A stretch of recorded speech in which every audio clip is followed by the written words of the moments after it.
Many of us were around in 1974.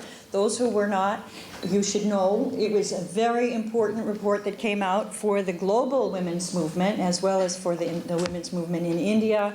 And the follow-up to the 1970 report, I think promises to be as important and as impactful globally as the 1974 report. But I just want to emphasize that that 74 report really globally was one of the first comprehensive reports on women's rights and empowerment. So it was, really clear that India women's movement was and is leading the way. And so I think that this high-level committee report will be, up to that same standard. And so I want all of you to feel very proud of the work that the high-level committee has done over the last 2 years. And I know we'll be hearing more about the plans for implementation of that report. So where the implementation plans at the national level and local level, even below the national level, will take place, which is really, what we're here for. We're all about actually implementation. So thank you once again. I'm sure it was mentioned this morning that 2015 is a landmark year. We're celebrating 20 years of the Beijing Platform for Action. We have taken account of the shortfalls and the gaps in implementation.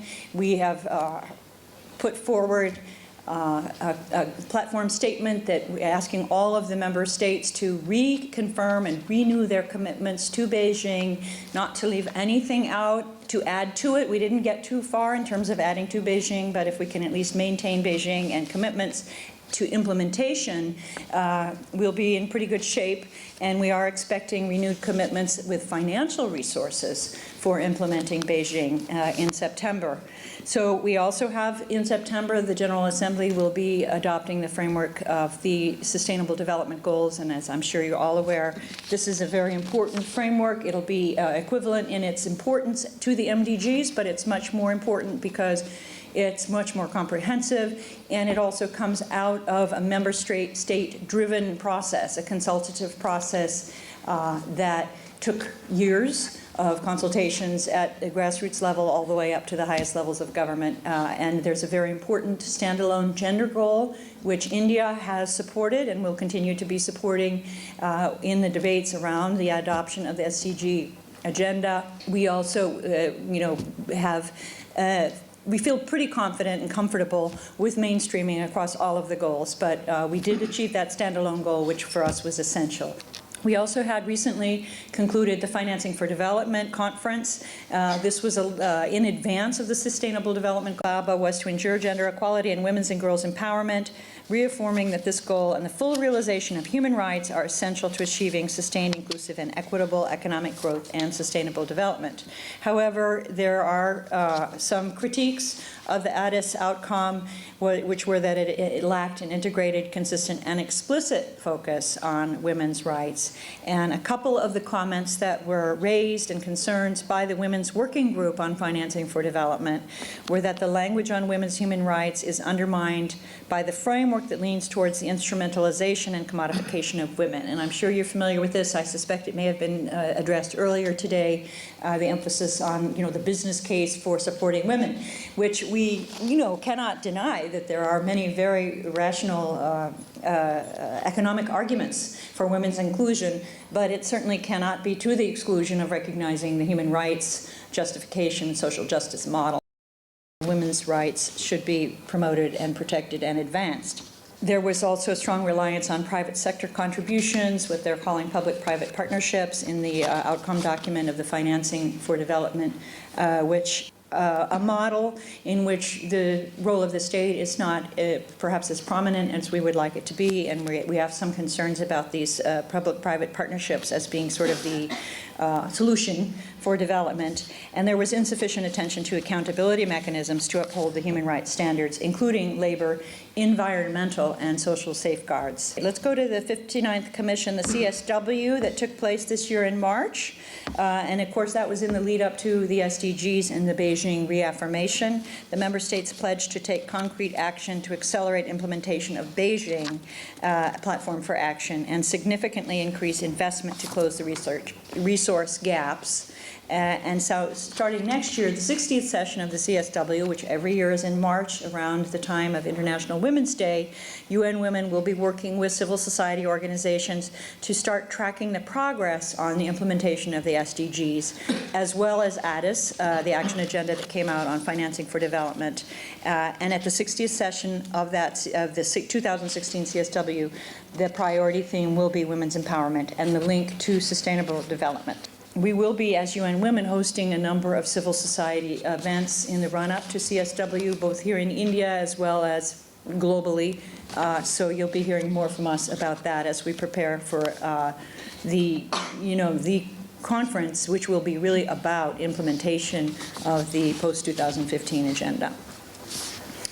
So I'm not going to have a lot to say here, but I just want to say that the important part of this session, the important dimension of this session is that we will be looking at where global meets local, where all of these international treaties and commitments are translated into implementation at the national level. So I won't delay much longer, but those commitments that we're talking about are CEDAW, which I'm sure you're all familiar with, the Convention to End all forms of eliminate all forms of discrimination against women, as well as the new SDG and ongoing Beijing documents.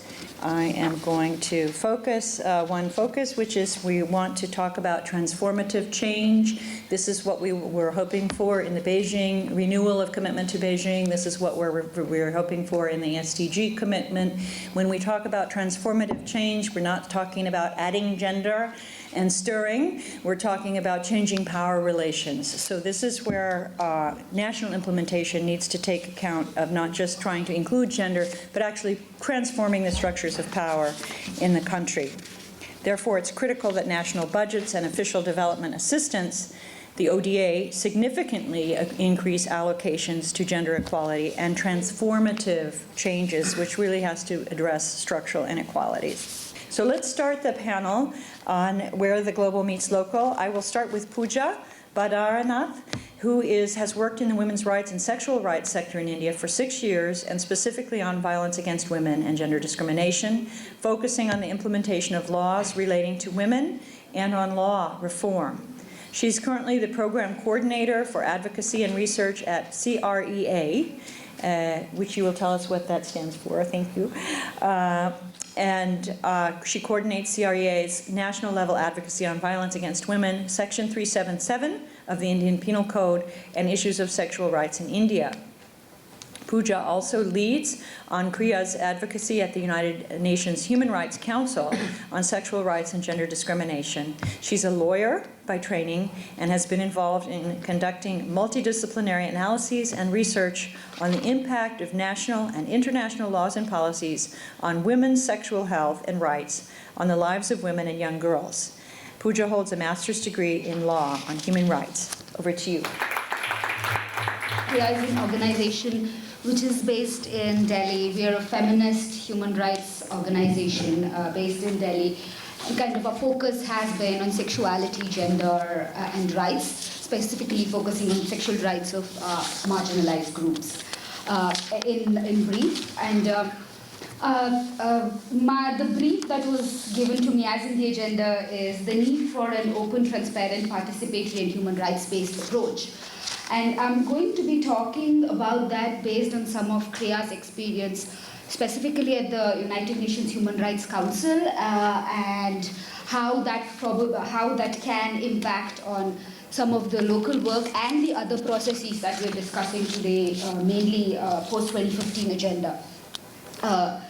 CREA is a part of a coalition at the United Nations Human Rights Council for the past since 2005. The coalition is called the Sexual Rights Initiative, and it's a coalition of 6 organizations from different regions in the world. The idea behind, and I have to qualify here because there are just so many UN processes that are all the time happening, and there are just so many different mechanisms and negotiations that are constantly happening that at times everything gets conflated into one. So I'll largely focus on the Human Rights Council because that's where my work is. And the Human Rights Council is an intergovernmental body which was constituted by the General Assembly, which deals with their mandate is promotion and protection of human rights. So what the Human Rights Council essentially does is, and the difference between Human Rights Council and probably the other UN bodies, which are based in New York, is that each government, each state has a single vote within the council. And their mandate is to look at mostly issues of human rights, where states negotiate with each other on bringing something called the resolutions on issues of human rights, on the future steps that each state needs to take in order to fulfill the rights, the human rights in the particular. So for example, if the resolution is on violence against women, then there will be discussions on what are the steps that needs to be taken in order to prevent, reduce, eliminate violence against women. And because they are inter-negotiated documents, it's generally very broad. Everybody hopefully can apply, and of course there's always the constant fight between the states. And the other thing which I might stress on a bit more, because today even when Pamji and Rebecca were talking about were accountability mechanisms. Human Rights Council is also the forum where universal periodic review of all the member states happens. Universal periodic review is a process by which each country is assessed on their human rights record every 4 years. It is very similar to the CEDAW processes, which I know everybody is engaged with. And if some people have already engaged with UPR, please forgive me for having to hear it again. I'm just kind of giving a little bit of a background. But the UPR processes helps because it is like the CEDAW process, but the difference is it is peer reviewed. So each government is reviewed by all the other governments which are members of the UN. So instead of a special body which is constituted, or experts who are constituted by as the CEDAW committee members are, this is peer reviewed and each government is assessed by other governments. And this can have positive and negative. One of the positive impacts being because they are assessed by governments, there's always the issue of looking good in front of the other governments at international forum, where certain recommendations are sometimes taken a little bit more seriously because nobody wants to have a bad human rights record in front of all the other governments. At least they didn't at one point. So that is the other process that happens. When the UPR process is being developed, the government submits a report to the Human Rights Council and the Secretariat. And similarly to the CEDAW process, shadow reports are submitted by NGOs and organizations, which then form the key advocacy documents to talk to other state representatives in order to ask questions. So once the shadow reports are submitted, there's a lot of talking with other government representatives on telling them these are some of the issues, this is how the government is reported, but the status of women, so to say, is 1, 2, 3, and maybe this is the question. An instance being, what is the state of implementation of the law in India if they have really good laws and the implementations are bad. And once each country will then have to accept or reject a recommendation made by it, and all of them form tools for advocacy when you come back, because if a government accepts a recommendation, then they have to implement it, because there is a midterm review after 2 years, and if they do not accept it, then again, it's a point of question back nationally as to why they are not accepting certain very basic human rights principles. And because it is in the Human Rights Council, it is always based within a larger human rights approach. So in our experience, one of the biggest things, since CREA has been at the Human Rights Council since 2005, one of the biggest things that we have found within the international forum is actually the lack of just voices from countries that don't get to go. So just having the women's voices, because it's a larger human rights forum, it's also not seen as a women's rights mechanism. So women's voices, and to talk about the actual country context in each country. And since the beginning of the processes where MDGs and SDGs were seriously being negotiated, a lot of the issues did get transferred into the Human Rights Council to frame it within a human rights framework.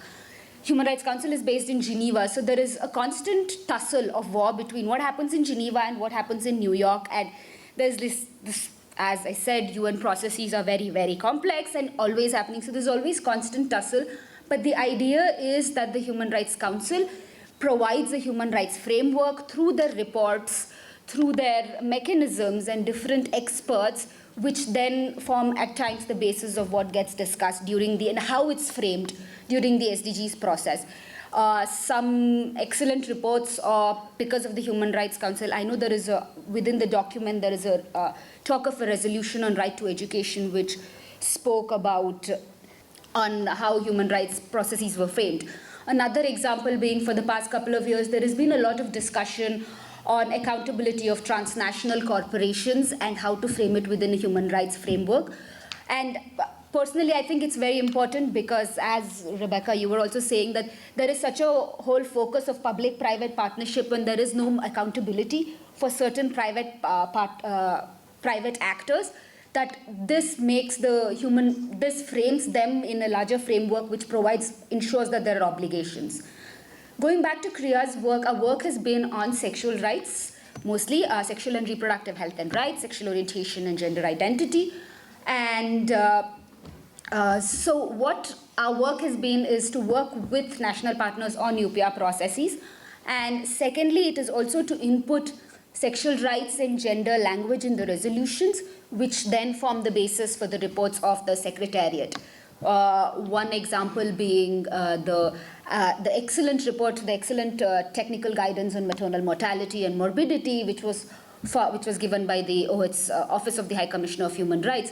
The report deals with reduction of maternal mortality and morbidity in a broad range of human rights, not just, reduce the numbers and everything will be fine, looking at women's life and how it impacts, and